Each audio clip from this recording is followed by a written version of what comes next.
This Torah class is brought to you by TorahAnytime.com. Okay, Agun Rav Shabbos Rabbi. Parshas Mishpatim begins with the famous Rashi, V'yela Mishpatim Asher Tasim Lifneim. These are the laws. It doesn't say Asher Talamdim, but that you place before them. Amar Lo HaKadosh Baruch Hu Moshe, says Rashi, the Rebbeinu Shalom is saying to Moshe, Lo Tala Al Daitcha Lo Imar, don't think, Eshna Lehem HaPerek V'Halacha Be'ezeh Gimel Pamin. I'll just do my job and teach it to them 2 or 3 times. Ad Shetei Sedura B'Fiyam Kimishnasa, until they know it. I'll just tell them what and what not to do. And why bother explaining to them the rationale? That you should place before them. You know how you should place it before them? Shulchan Aruch, like a table that is set, umuchan lechal, and prepared to eat lifnei ha'adam, before a person. In other words, when you teach Torah, it's not enough just to say the words. You need to explain the reason and the rationale. Rashi says the analogy is k'shulchan ha'aruch, like a set table. Well, this gives us a good opportunity to speak about the Shulchan Aruch.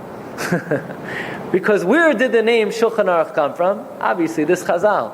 Shulchan Aruch meaning that here is set before the person everything they need to know in a very organized, orderly, and clear way.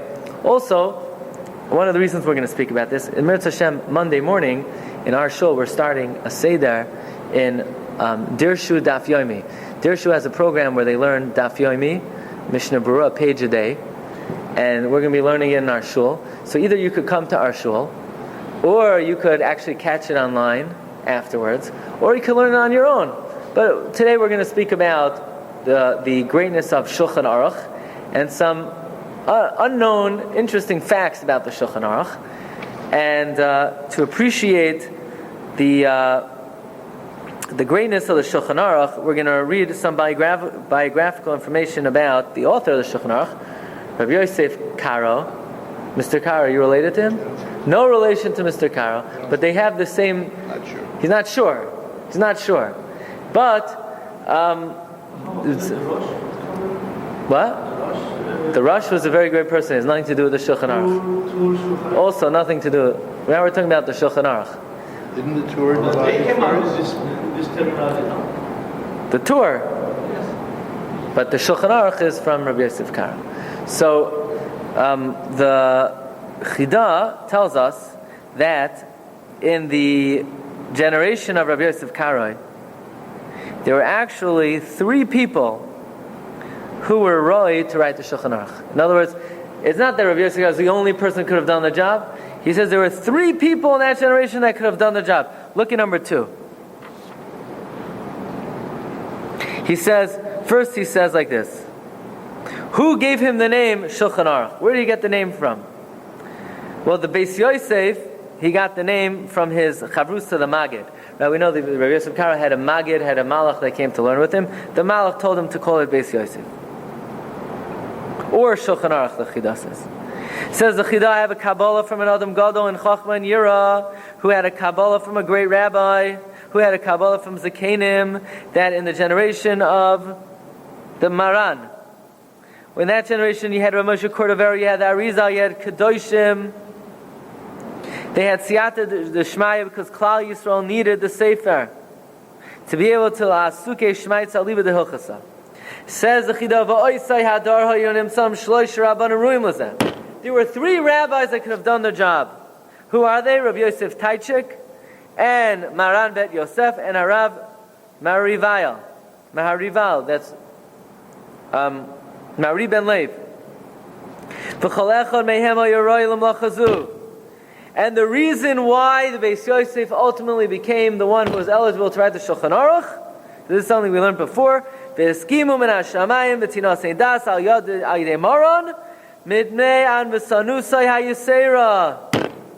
was the most humble.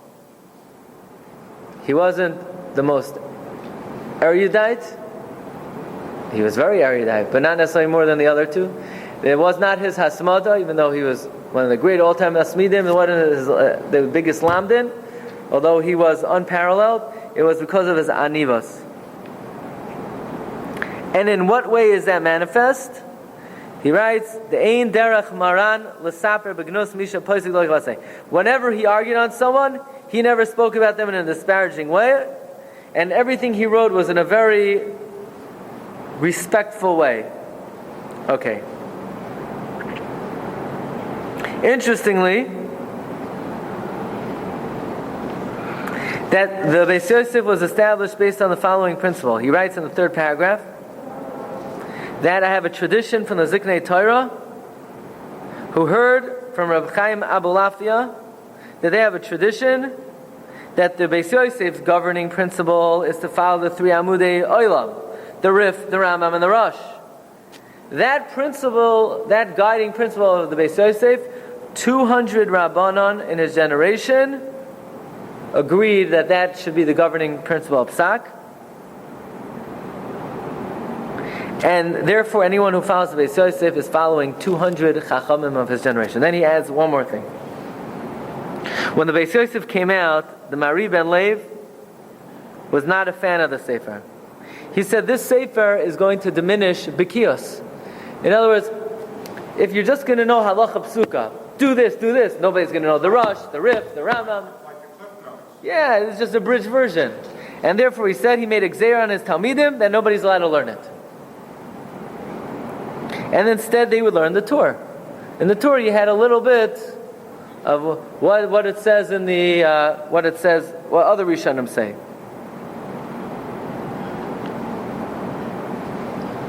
But after the Gzeira, one day they were learning a din, and Mari ben Lev could not recall the source of the halacha. And from there, he realized that in Hashamayim, the Shamayim wanted the Sefer the Beis Yosef to be mispashed b'chol ha'olam.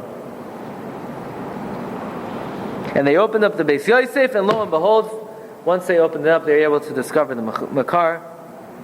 And they realized that the Shamayim was hiding it from them because they were not learning the Sefer of the Shulchan Aruch. So I want to bring to your attention an amazing aspect of Shulchan Aruch which is not so well known. In Choshen Mishpat, Siman Mem Gimel, Siv Chav Tes. Well, it's talking about a shtar. If you wrote in a shtar, Ad Achar HaPesach, in other words, let's say you wrote in a shtar a certain commitment that something will happen until after Pesach. That means until most of the days between Pesach and Shavuos passed. Says the Ramah, Ad Kan Yom Chaf Aleph. Up till here is day 21. Question, what in the world does he mean? Up till here is day 21. Most of the days between Pesach and Shavuos are 21? Are they? Well, they're 49 days in Pesach and Shavuos, but not really, because Pesach is what? 7 days. So really they're 42 days or so. Well, and the Sfira starts really on the second day. Says the Sma, Pashut de'ein ze inyan mashgos l'fnei zeh. It's Pashut that this comment, which is not really the Ramah, it's really the Beis Yosef himself writing it, really has nothing to do with what it says before that. So what in the world does Mechaber mean when he says Ad Kan Yom Chaf Aleph? Says the son, let me tell you something.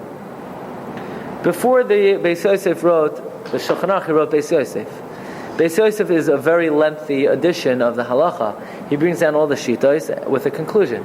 The Shulchan Aruch is only the bottom line psak. Why did he write the Shulchan Aruch? He wanted people to be able to review their learning very quickly. How often?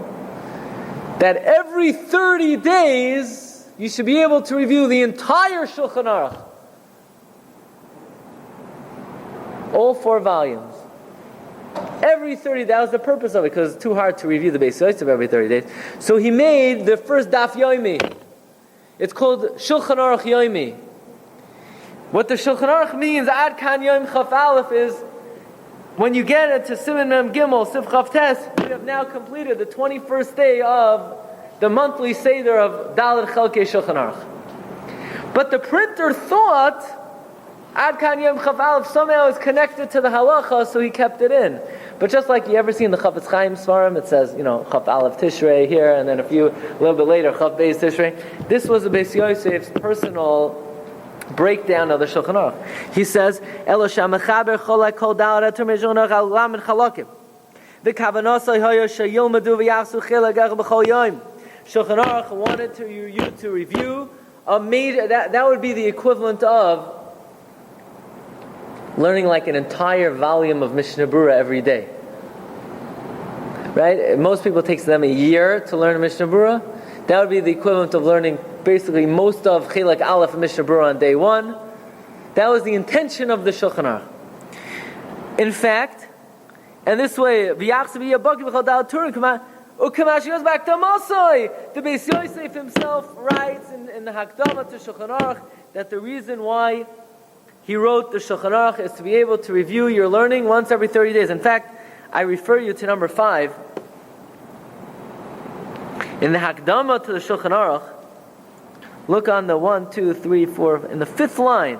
These are the words of Maran Bet Yosef himself. Ra'isi ani belibi, ki tov lokot shoshanai sfiri amarav, b'derech katsara, b'lashon sach. I wanted to concisely write my teachings in a clear way, v'koilo yafa v'noim, in a very pleasant way, l'man tia taras Hashem tamima, so that the whole Torah should be shigura b'fi kolish Yisrael.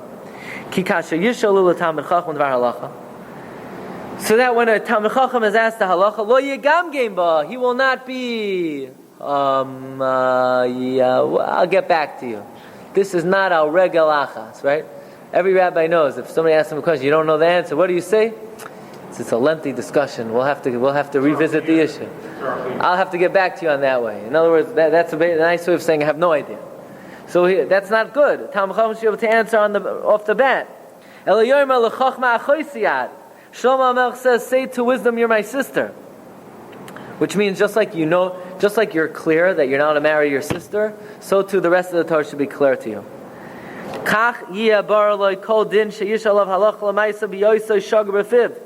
So that this book will be sugar in your mouth. I'm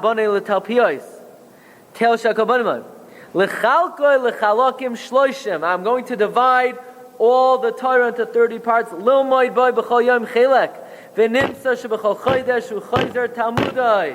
This way, every month you review your learning.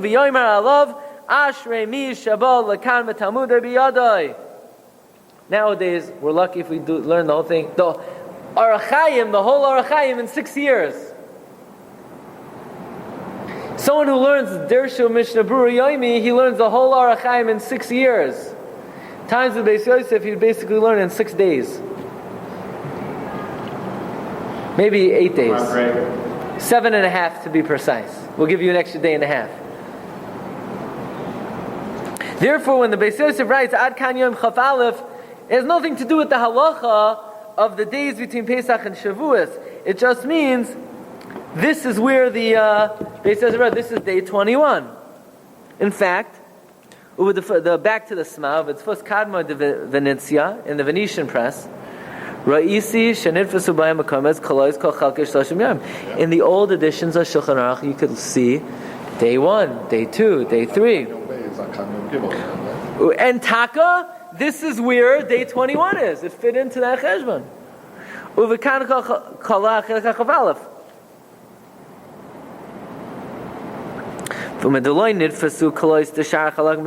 So why nowadays are none of the other days mentioned, just day 21? It must be the printer thought that day 21 somehow had something to do with the previously mentioned halacha.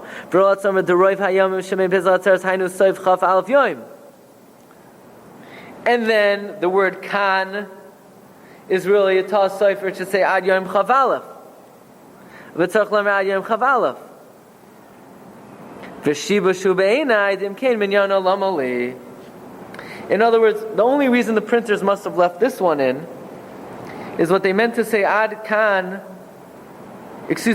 chaf aleph. And somehow the word kan got mixed in there because it got confused with the monthly cycle. But says the Sma, but then why would it have to give a number at all? Everybody knows that the majority of days between Shavuos and Pesach and Shavuos is 21 days, so it would be unnecessary.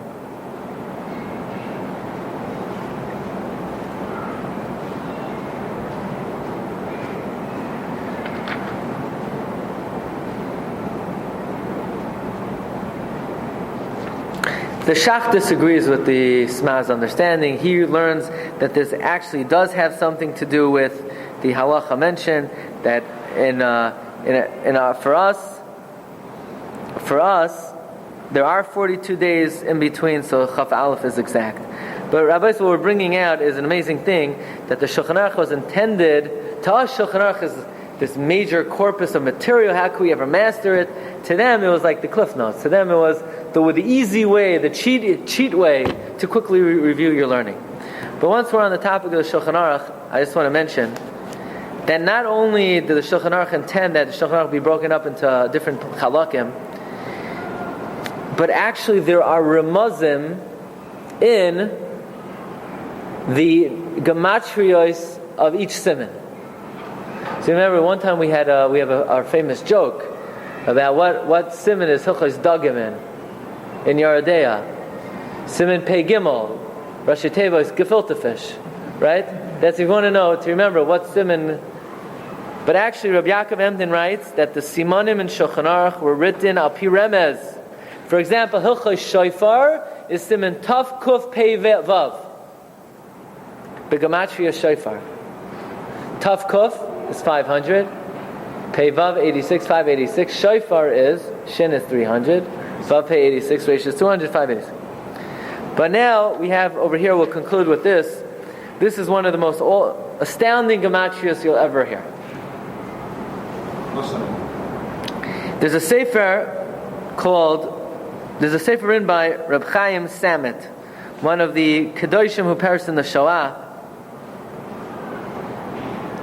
He says if you take the gematria of Orach Chaim, which is 283, and Yeridea, which is 300, and Even Hoezer, which is 787, and Choshen Mishpat is 787, gematria 1705, gematria all of the simanim in Orach Chaim, Yeridea, Choshen Mishpat, Even Hoezer. In other words, if you were to count up the number of simanim in the Daled Chelkei Shulchan Aruch, how many is it?